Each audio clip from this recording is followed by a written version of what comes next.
എല്ലാവർക്കും ബിന്ദുസ് ഡയറിയിലേക്ക് സ്വാഗതം. രാവിലെ തന്നെ ഭീമയുടെ പരസ്യത്തിന് വേണ്ടിയല്ല കേട്ടോ ഞാൻ ഈ വീഡിയോ എടുക്കുന്നത്. ഞാൻ രണ്ടുപേരെ വെയിറ്റ് ചെയ്തിരിക്കുകയാണ്. ഞാൻ ഓഫീസിൽ നിന്ന് കൃത്യസമയത്ത് തന്നെ ഭീമയിലെത്തി. പക്ഷേ കണ്ണൻ കുറച്ച് ലേറ്റായി. അപ്പോൾ അതുകൊണ്ട് ഞാനിങ്ങനെ അകത്ത് കയറാതെ പുറത്ത് തന്നെ വെയിറ്റ് ചെയ്യുമായിരുന്നേ. ഞങ്ങൾ രാവിലെ തന്നെ ഭീമയിൽ വന്നതിൻ്റെ കാരണം സിന്ധുവിന് മൂക്ക് കുത്താൻ വേണ്ടിയിട്ടാണേ. കുറേ ആയി ഞാനിങ്ങനെ പറയുമായിരുന്നു. ഞാൻ മൂക്കുത്തിയതിന് തൊട്ട് അന്നാൾ മുതൽ ഇങ്ങനെ പറയുമായിരുന്നു മൂക്കുത്തുന്നത്. പക്ഷേ അപ്പോഴൊന്നും പുള്ളിക്ക് എന്താണ് അത് അത്ര താല്പര്യമില്ല. അത് എന്തോ വൃത്തികേടെന്നുള്ള രീതിയിലാണ് പുള്ളി അന്ന് ചിന്തിച്ചുകൊണ്ടിരുന്നത്. പക്ഷേ ഇപ്പോൾ എന്തോ പുള്ളി പ്ലാൻ ചെയ്തിട്ട് എനിക്ക് മൂക്കുത്തണമെന്ന് പറഞ്ഞ് സ്വന്തമായി തന്നെ പറഞ്ഞു. അങ്ങനെ നാട്ടിൽ നിന്ന് വന്നപ്പോഴേ ഞാൻ മൂക്കുത്തുമെന്നും പറഞ്ഞുകൊണ്ടാണ് വന്നത്. സജിയണ്ണൻ ആദ്യം അത് ഇഷ്ടമൊന്നും അല്ലായിരുന്നു കേട്ടോ. പുള്ളി പറയുന്നത് അതൊക്കെ മോശം, തമിഴ് ആൾക്കാരല്ലേ മൂക്കുത്തുന്നതെന്നൊക്കെ ഇങ്ങനെ പറയുമായിരുന്നു. പക്ഷേ എന്തോ അവൾ സാധാരണ അതനുസരിക്കാറാണ് പതിവ്. എന്തോന്ന് അറിഞ്ഞുകൂടാ, ഇത്തവണ പുള്ളിക്ക് കൂത്തും എന്നുള്ളൊരു ദൃഢനിശ്ചയത്തോടു കൂടിയാണ് വന്നത്. കണ്ണൻ്റെ ഗിഫ്റ്റാണ് ഈ ഡയമണ്ട് മൂക്കുത്തി. അപ്പോൾ അതും കൂടെ ആയപ്പം പുള്ളി ഞാൻ കുത്തിയിരിക്കും എന്നുള്ള രീതിയിലായിരുന്നു പുള്ളി വന്നത്. പക്ഷേ പുള്ളിക്ക് ചെറിയ എന്നോട് ചോദിച്ചായിരുന്നു വേദനയൊക്കെ ഉണ്ടോയെന്ന്. ഞാൻ പറഞ്ഞു മൂക്കിന് കുത്തുന്നതിന് അത്ര വേദനയൊന്നും ഉണ്ടാവില്ല. കാരണം അത് ഓയിൽ ഇതാകുന്ന ഒരു മൂക്കിൻ്റെ ഭാഗത്തൊക്കെ നമുക്ക് ഓയിലുണ്ടാവുമല്ലോ, അപ്പോൾ അധികം വേദന ഉണ്ടാവില്ല. അപ്പോൾ അതുകൊണ്ട് പക്ഷേ ഞാൻ കുത്തായിരുന്നപ്പോൾ ഒരു ടെൻഷനോ അങ്ങനെയൊന്നും ഉണ്ടായിരുന്നില്ല കേട്ടോ. വളരെ സ്മാർട്ടായിട്ട് നിന്ന് പുള്ളി കാര്യം സാധിച്ച്. അത് കോമഡി എന്ന് വെച്ചാൽ ഭീമയിലെ മൂക്ക് കുത്തുന്ന ആളുണ്ടല്ലോ, ഡോക്ടറിൻ്റെ സ്റ്റൈലാണ് പുള്ളിയുടെ ഒരു ആക്ടിങ്. ഒരു ഡോക്ടർ പേഷ്യൻ്റ് എന്നുള്ള രീതിയിലാണ് പുള്ളി കാണിക്കുന്നത്. അത് സിന്ധുവിന് ഭയങ്കര കോമഡി ആയിരുന്നു. അതിന് പുള്ളിയെ സിന്ധു പറയാതെ ഡോക്ടർ സണ്ണി എന്നാണ് അയാളുടെ പേര് ഇടേണ്ടിയിരുന്നെന്നാണ് പുള്ളിക്കാരത്തി പറഞ്ഞത്. അത്ര ഭയങ്കര സ്റ്റിഫ് ആൻഡ് ഷൈൻ്റെ പരസ്യത്തിലുള്ള ആൾക്കാരെ പോലെയാണ് പുള്ളിയുടെ ഇടപെടൽ. ഞാനും ഒരു മൂക്കുത്തി വാങ്ങിച്ചായിരുന്നു കേട്ടോ, സ്പെയർ കൂട്ടത്തിൽ തന്നെ. പക്ഷേ അതിൻ്റെ വീഡിയോ ഞാൻ എടുത്തില്ല. ഞാൻ വാങ്ങിച്ചു എന്നുള്ളത് സത്യമാണ്. ഇത് കരച്ചിലൊക്കെ വന്ന്, പക്ഷേ അത് അല്ലാണ്ട് വേദന എടുത്ത് കരഞ്ഞല്ല. മൂക്കിൽ നമ്മൾ ഒരു കുത്തുമ്പോൾ നമുക്ക് സെൻസിറ്റീവ് ആയതുകൊണ്ട് കണ്ണിൽ നിന്ന് വെള്ളം വരുന്നതാണ് പുള്ളി. പക്ഷേ അത് വളരെ അങ്ങനെ ബുദ്ധിമുട്ടൊന്നും ഇല്ലാണ്ട് പുള്ളിക്കാരത്തിക്കും ബുദ്ധിമുട്ടുന്നില്ലാതാണ് കാര്യങ്ങൾ നടന്നത് കേട്ടോ. കരഞ്ഞത് ഈ പറഞ്ഞതുപോലെ അതാണ്, നമ്മൾ കണ്ണിൽ പൊടി വീഴുമ്പോൾ ഒരു കരച്ചില്ല എന്ന് പറഞ്ഞതുപോലെയുള്ളൂ. അത് കഴിഞ്ഞ് ഞാൻ സിന്ധു അങ്ങ് പോയി. ഞാൻ തിരിച്ച് ഓഫീസിൽ തന്നെ വന്നു കേട്ടോ.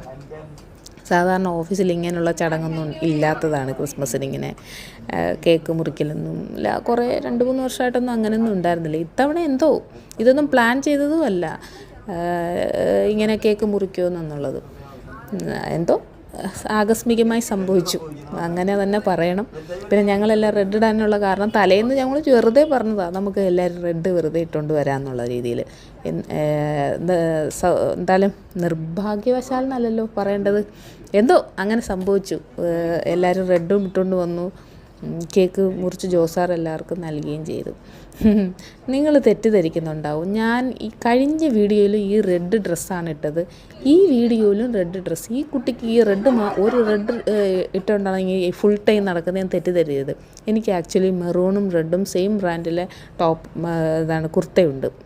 അപ്പം ഇത് രണ്ടിടുമ്പോഴും ആൾക്കാർക്ക് തോന്നും ഇത് ഒരു കുർത്തയാണെന്ന്. പക്ഷേ അല്ല കേട്ടോ, 2 എണ്ണമാണ്. ക്രിസ്മസ് വേളകളായതുകൊണ്ട് ഞാനതെടുത്ത് ഇട്ടെന്ന് മാത്രമേ ഉള്ളൂ. നിങ്ങളാരും തെറ്റിദ്ധരിക്കരുത്. എനിക്ക് പോലും ഈ വീഡിയോ കണ്ടിട്ടിപ്പോൾ ഒരു തെറ്റിദ്ധാരണയെ ഞാനിതെന്താ എപ്പോഴും റെഡ് ഇട്ടുകൊണ്ട് നടക്കണമെന്ന് എനിക്ക് പോലും ഒരു തെറ്റിദ്ധാരണ ഉണ്ടായി. അന്ന് തന്നെ ഞങ്ങൾ ഓഫീസിൽ നിന്ന് വന്നിട്ട് വൈകിട്ട് സിനിമ കാണാൻ പോയിട്ട് ലുലുവിൽ PVRൽ വൈകിട്ട് 7:30 ഷോ ആണെന്ന് തോന്നുന്നു. ഏതന്നെ എല്ലാവരും ഓഫീസിൽ നിന്ന് വന്നിട്ട് വേണമല്ലോ പോകാനുള്ളത്.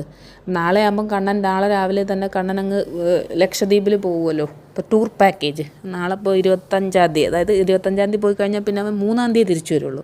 അപ്പോൾ അതിന് അവൻ ഉള്ള സമയത്ത് തന്നെ സിനിമയ്ക്ക് കാണാമെന്ന് പറഞ്ഞുകൊണ്ട് ഞങ്ങൾ ലുലുവിൽ സൂക്ഷ്മദർശിനി അത് കാണാനായിട്ട് വന്നു. ഭയങ്കര റിവ്യൂ കേട്ടിട്ടാണ് സിനിമ കാണാൻ വന്നത്. ആ സമയത്ത് ഓടുന്ന സിനിമകൾ വേറെ വയലൻസ് ഉള്ളൊരു സിനിമയുണ്ട്, അത് 18+ ഒക്കെ ഉള്ളതുകൊണ്ട് കിങ്ങിണിക്ക് പണിയാവുമെന്ന് വിചാരിച്ചിട്ട് നമ്മൾ പിന്നെ ആ സിനിമ ഉപേക്ഷിച്ച് ഇതിന് നല്ല റിവ്യൂ ആയിരുന്നു കേട്ടോ, സൂക്ഷ്മദർശിനി. അത് കാണാനായിട്ട് വന്നു. പക്ഷേ എനിക്ക് അത്രയ്ക്ക് അങ്ങോട്ട് ദഹിച്ചില്ല ആ സിനിമ. എനിക്കെന്തോ അതിനകത്ത് ലാഗിങ്ങും ഒക്കെ തോന്നിയായിരുന്നു. എനിവേ ഞാനത് ഇറങ്ങിയപ്പോൾ 10:45 ഞങ്ങൾ വെയിറ്റ് ചെയ്യുക. പാരഗണിൽ സീറ്റ് അവൈലബിൾ ആകുമ്പോഴേ അകത്തേക്ക് കയറ്റുള്ളൂ, ലുലു പാരഗണിൽ കേട്ടോ. അപ്പം നമ്മളത് വെയിറ്റ് ചെയ്യുക. 11 മണിയോടെ ഇനി പുറത്ത് പോയി ഭക്ഷണം കഴിക്കാൻ പറ്റില്ലല്ലോ. സോ നമ്മൾ പാരഗണിൽ വെയിറ്റ് ചെയ്ത് അവർ വേക്കൻ്റ് ആയപ്പോൾ അവർ നമ്മൾ വിളിച്ചു, സീറ്റ് വേക്കൻ്റ് ആയപ്പം വിളിച്ചു, നമ്മൾ അകത്ത് കയറി ഓർഡർ ഒക്കെ ചെയ്തു. എല്ലാം ഓരോന്ന് രീതിയിൽ ഓരോന്നേ വാങ്ങിച്ചു, കാരണം എല്ലാവർക്കും സെപ്പറേറ്റ് വാങ്ങിച്ചാൽ കഴിക്കാൻ പറ്റില്ല. സോ അങ്ങനെ ഞങ്ങൾ ഒരു ഫ്രൈഡ് റൈസ്, പിന്നെ ഈ പൊറോട്ട, രണ്ട് ടൈപ്പുള്ളത്, മീൻ പൊറോട്ടയും അതിൻ്റെ ഒന്നും അല്ലാത്ത പൊറോട്ട, പിന്നെ കറി എന്താണ് വാങ്ങിച്ചത്, ബട്ടർ ചിക്കനും ചില്ലി ചിക്കനും മീൻസ് അത് തന്നെ കറക്റ്റ്. പിന്നെ ഡെസേർട്ടും വാങ്ങിച്ചു, ഫ്രൂട്ട് സലാഡ് വിത്ത് ഐസ്ക്രീമും. പക്ഷെ അത് നന്നായിരുന്നു കേട്ടോ. 2 വാങ്ങിച്ച് 4 പേരും കൂടെ കഴിച്ചെങ്കിലും നല്ല സൂപ്പറായിരുന്നു ആ ഡെസേർട്ട് കേട്ടോ. ഇഷ്ടപ്പെട്ടു. ഞങ്ങളങ്ങനെ ഇനി വീട്ടിൽ തിരിച്ചു പോരുന്നു. പിറ്റേന്ന് രാവിലെ തന്നെ ഞാൻ കണ്ണനെ കൊണ്ടുവന്നാക്കി. എടപ്പള്ളി പള്ളിയുടെ അവിടെ വരെ കൊണ്ടുവന്നാക്കിയത് പോകാൻ വേണ്ടിയിട്ട്. അപ്പോൾ എൻ്റെ ഫ്രണ്ട്സൊക്കെ അവിടെ യൂബറിൽ വരും. അപ്പോൾ അവരൊപ്പം കയറി എയർപോർട്ടിൽ പോകുന്നതാണ് പറഞ്ഞത്. അങ്ങനെ രാവിലെ തന്നെ 5:45 5:30 സമയത്ത് കൊണ്ടുവന്നാക്കി. അങ്ങനെ അവൻ ലക്ഷദ്വീപിലേക്ക് പോയി. അവിടെ ചെന്നിട്ട് ഉള്ള അനുഭവമാണ് വീഡിയോ ഒക്കെ അയച്ചു തന്നത്. സ്കൂബ ഡൈവിംഗ് ഒക്കെ പോയിട്ട് അവൻ പറയുന്നത് ഭയങ്കര സൂപ്പർ അനുഭവമാണെന്ന് പറഞ്ഞത്. അതിന് വേണ്ടി പോകുന്നവരെല്ലാം അതൊന്നും മിസ് ചെയ്യാതെ അതൊക്കെ ചെയ്യണം എന്നാണ് അദ്ദേഹം പറഞ്ഞത്. അവനെന്താണ് 5 അടിയുടെ സ്കൂബ ഡൈവിങ് ചെയ്തു, അത് കഴിഞ്ഞ് 12 അടിയുടെയും ചെയ്തു. അപ്പോൾ 5 അടി ഓക്കെ, 12 അടി ഒന്ന് ആലോചിച്ചിട്ട് ചെയ്താൽ മതി എന്നാണ്. ഇപ്പോൾ എല്ലാവരും ചെയ്യാൻ പറ്റുമെന്ന്, ചിലർക്കുടെ മാനസികാവസ്ഥ അതിന് പറ്റുമെന്ന് അവനറിയില്ല. അവൻ്റെ കൂടത്തിലുള്ള ഒരാൾ തന്നെ ഇത് ബ്ലീഡിങ് ഒക്കെ വന്നെന്ന് പറയുന്നുണ്ടായിരുന്നു. അത് ചിലർക്ക് പറ്റില്ലല്ലോ, ചിലർക്കൊരു ഇതുണ്ടാവും, ആ ഓക്സിജൻ്റെ മാസ്കൊക്കെ പോകുമ്പോൾ ബുദ്ധിമുട്ടുണ്ടാവുമല്ലോ. അങ്ങനെ അവൻ്റെ വീഡിയോ അങ്ങനെ ഞങ്ങൾ എന്നിട്ട് അവൻ പോയ ശേഷം ഒരു 10-11 മണിയായപ്പോൾ ഞങ്ങൾ മാമിയുണ്ടല്ലോ, എൻ്റെ മാമൻ്റെ വൈഫ് കളമശ്ശേരി ഉണ്ടെന്ന് പറഞ്ഞില്ലേ, സോറി ആലുവയിൽ. കളമശ്ശേരി നേരത്തെ അവർ താമസിച്ച കളമശ്ശേരി, അതുകൊണ്ട് എപ്പോഴും പറയുമ്പോഴും കളമശ്ശേരി എന്ന് പറയുള്ളൂ. ഇപ്പോൾ താമസിക്കുന്ന ആലുവയാണ് മാമിയും മക്കളും ഒക്കെ. അപ്പോൾ മാമിയുടെ അമ്മയെ കാണാൻ വേണ്ടിയിട്ട് ഞങ്ങൾ ക്രിസ്മസിൻ്റെ അന്ന്, കാരണം വേറെ ദിവസങ്ങളിൽ നമുക്ക് പോകാൻ പറ്റില്ലല്ലോ, ഇതാകുമ്പോൾ അവധി ദിവസമാണ്, കണ്ണനും അങ്ങ് പോയി. ഞങ്ങൾ 3 പേര് മാത്രമല്ലേ ഉള്ളൂ. ഞങ്ങൾ യൂബർ ബുക്ക് ചെയ്തിട്ട് ഞങ്ങൾ വെയിറ്റ് ചെയ്യുക യൂബർ വരാൻ വേണ്ടിയിട്ട്. അപ്പോൾ അങ്ങനെ ഞങ്ങൾ 3 പേരും കൂടെ പോകാനായിട്ട് തീരുമാനിച്ചു. പ്രശ്നം എന്താണെന്ന് വെച്ചാൽ മാമിക്ക് അറിയില്ല, ഞാൻ മാത്രം ഉണ്ടെന്നാണ് മാമിയുടെ വിചാരം, അമ്മച്ചിമ്മയെ കാണാൻ വരുന്നത്. അപ്പോൾ സിന്ധുവും കിണി നാട്ടിൽ നിന്ന് വന്ന കാര്യം മാമിക്ക് അറിയില്ല. മാമി സർപ്രൈസ് ചെയ്യാൻ വേണ്ടിയിട്ട് ഞങ്ങൾ ഇങ്ങനെ പറയാതിരിക്കുക, സിന്ധു ഒന്നും വന്നതായിട്ട് പറഞ്ഞിട്ടേ ഇല്ല. അത് മാമി അറിയാം, നിങ്ങളെന്നെ പറ്റിച്ചു അല്ലേ എന്നുള്ള രീതിയിൽ മാമി ഇങ്ങനെ പറഞ്ഞു, പാവം സർപ്രൈസ് ചെയ്യിപ്പിച്ചു. പക്ഷെ മാമിക്ക് മനസ്സിലായിരുന്നു, വണ്ടിയിൽ ഞാൻ മാത്രമല്ല വേറെ 2 തലകളും കാണുന്നു, ഇത് ഏതെന്ന് പറഞ്ഞ് നോക്കിയപ്പോൾ ഇവർ 2 പേരും. അങ്ങനെ ഞങ്ങൾ 3 പേരും കൂടെ മാമിയുടെ അനിയത്തിയുടെ വീട്ടിലാണ് അമ്മച്ചിമ്മ താമസിക്കുന്നത്, ഉഷിറ്റയുടെ വീട്ടിൽ. അപ്പോൾ ഉഷിറ്റ ഇപ്പോൾ അവിടെ ഇല്ല, കാനഡയിൽ പോയിരിക്കുകയാണ്, മകൾ അവിടെയാണ്, കാനഡയിലാണ്. അപ്പം വേറെ അമ്മച്ചിമ്മ നോക്കുന്ന ഒരു കുട്ടിയുണ്ട്, അതുകൂടാണ്ട് ഉഷിറ്റയുടെ മോനും അവിടെയുണ്ട്. അവർ 3 പേരാണ് അവിടെ താമസിക്കുന്നത്. ഇടയ്ക്ക് മാമി വന്ന് നോക്കും, ആഴ്ചയിലൊക്കെ മാമി വരും, അമ്മേനെ കാണും, എന്നിട്ട് തിരിച്ച് ആലുവയിലുള്ള വീട്ടിലേക്ക് പോകും. അപ്പോൾ അങ്ങനെ അമ്മച്ചിമ്മയ്ക്ക് നമ്മളെ കണ്ടപ്പോൾ ഈ പ്രായമാകുമ്പോൾ എന്താണ് ഏറ്റവും കൂടുതൽ എല്ലാവരും വന്ന് സംസാരിക്കുന്നതാണ് ഏറ്റവും കൂടുതൽ ഇഷ്ടം വരുന്നത് നമ്മുടെ ഒരു പ്രായമാകുന്ന സമയത്ത്. അപ്പം ഇങ്ങനെ എല്ലാവരും വരും, കുറച്ച് നേരം അവരോടൊക്കെ സംസാരിക്കുന്നത് അവർക്ക് ഭയങ്കര സന്തോഷമായിരിക്കും. എൻ്റെ അമ്മയുടെ ഏകദേശം ഈ പ്രായത്തിലുള്ള സെയിം ആണ്, പക്ഷെ അമ്മയുടെ അത്ര ഓർമ്മക്കുറവൊന്നും അമ്മച്ചിമ്മയ്ക്കില്ല. ചെറുതായിട്ടുണ്ടെങ്കിലും അമ്മയുടെ അത്ര ഇല്ല. പുള്ളിക്ക് അമ്മയുടെ കാര്യമൊക്കെ പറഞ്ഞു, നാട്ടിൽ വന്ന വിശേഷം ഇങ്ങനെ പറയുന്നു. പണ്ട് വന്ന, ഇപ്പോഴൊന്നും അല്ല കേട്ടോ, മാമിയെ കല്യാണം കഴിച്ച് നാട്ടിൽ വന്ന സമയത്ത് അമ്മച്ചിയമ്മയൊക്കെ വന്നിട്ടുണ്ടെന്ന് തോന്നുന്നു അവിടെ. ഞങ്ങൾക്കൊന്നും ഓർമ്മയൊന്നുമില്ല കേട്ടോ. അപ്പോൾ അന്നേരമുള്ള അനുഭവങ്ങളൊക്കെ ഇങ്ങനെ പറഞ്ഞു. അങ്ങനെ ഞങ്ങളങ്ങനെ അവിടെ നിന്ന് ഉച്ചയ്ക്ക് മാമി അങ്ങ് ആലുവയ്ക്കും പോയി, ഞങ്ങളിഞ്ഞ് എടപ്പള്ളിയിലേക്കും വന്നു.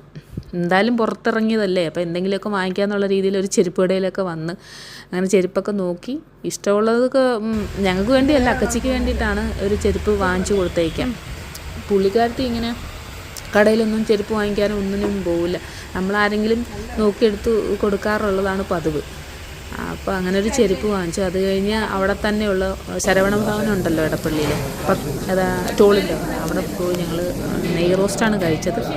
സോറി ഗൈസ്, വീഡിയോ എടുത്തിട്ടില്ല. ഞാൻ എപ്പോഴും ഫുഡ് കാണിച്ച് ഞാൻ തന്നെ മടുത്തു, അതുകൊണ്ട് കഴിച്ചത് നെയ് റോസ്റ്റാണ് ഞങ്ങളെല്ലാവരും, അതുകൊണ്ട് വീഡിയോ എടുത്തില്ല. അത് കഴിഞ്ഞ് എടപ്പള്ളി തന്നെ വന്ന് കിങ്ങിണിക്കൊരു സാരി വാങ്ങിക്കാനായിട്ട്, അവൾക്ക് ഫെയർവെല്ലിന് എന്തോ കുട്ടികൾക്ക് സാരി ഉടുക്കണം അത്രേ. അപ്പോൾ ഒരു ഒഴുകി നടക്കുന്ന സിമ്പിളൊരു സാരി മതിയെന്നാണ് കിങ്ങിണിയുടെ അഭിപ്രായം. വലിയ കോസ്റ്റ്ലി ഉള്ളതും വേണ്ട, കട്ടിയുള്ളതും വേണ്ട, സിമ്പിളായിട്ടുള്ളൊരു സാരിയൊക്കെ വേണമെന്ന് പറഞ്ഞ് ഞങ്ങൾ സാരികളൊക്കെ നോക്കുവാണ് കേട്ടോ. ഇത് വേണോ അത് വേണോ എന്നൊക്കെ നോക്കി അങ്ങനെ സാരി ചൂസ് ചെയ്ത് തിരിച്ച് വീണ്ടും ഓട്ടോറിക്ഷയ്ക്ക് വീട്ടിലേക്ക് വന്ന് വളരെ ടയേർഡാണ്, കാരണം വെയിലത്ത് നിന്നാണ് വന്നത്. ഞങ്ങളങ്ങനെ അന്നത്തെ ട്രിപ്പും കഴിഞ്ഞു തിരിച്ചു വന്നു. കുട പോലും എടുത്തുകൊണ്ട് പോയിട്ടുണ്ടായിരുന്നില്ല. അങ്ങനെ സിന്ധുവിന് പിന്നെ ഒരു സ്വഭാവമുണ്ട്, ഇപ്പം ഈ എക്സസൈസ് റെഗുലറായിട്ട് ചെയ്യുമായിരുന്നു കേട്ടോ. എന്നിട്ട് ഇടയ്ക്ക് വെച്ചൊരു പുള്ളിക്കാരൻ നിർത്തിയിട്ടുണ്ടായിരുന്നു, പിന്നെ വീണ്ടും തുടങ്ങിയായിരുന്നു. അപ്പോൾ ഇവിടെ വന്നപ്പോൾ എക്സസൈസ് ഇല്ലാത്തത് കൊണ്ട് സങ്കടമായിരുന്നു. അങ്ങനെ വൈകുന്നേരം ഞങ്ങൾ സുഭാഷ് നഗറിൽ, പാർക്കിലല്ല, ഇങ്ങനെ നടക്കാൻ, ഞാൻ ഓട്ടക്കാരിയാണ്, ഞാൻ ഓടി, അവർ സിന്ധു ഇങ്ങനെ നടന്നു വന്നേക്ക്. ഇങ്ങനെ ബാക്കിൽ വീഡിയോ എടുക്കുന്നത് കൊണ്ട് അവളെ എനിക്ക് കാണിക്കാൻ നിവർത്തിയില്ല. Thank you.